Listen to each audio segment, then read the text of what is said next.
नमस्कार जय जगन्नाथ आपण मानकु समस्त को भले रखी था। जदि मो वीडियो आपण मानकु भल लगुच ताहले आपण माने मो वीडियो को लाइक करेंगे, कमेंट करेंगे, शेयर करेंगे, सब्सक्राइब करने को जमा भी भूलिबेनी।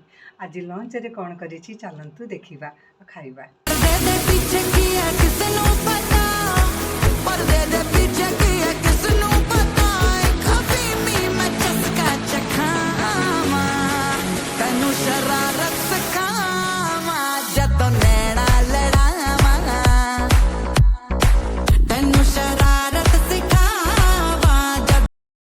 आज लंच रे भात, माछ तरकारी, माछ भजा, बैगन चिप्स, भेज फ्राए, रोटी, धनिया पत्र, पुदीना चटनी होती।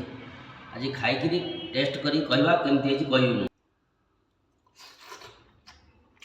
माछ तरकारी बहुत टेस्ट।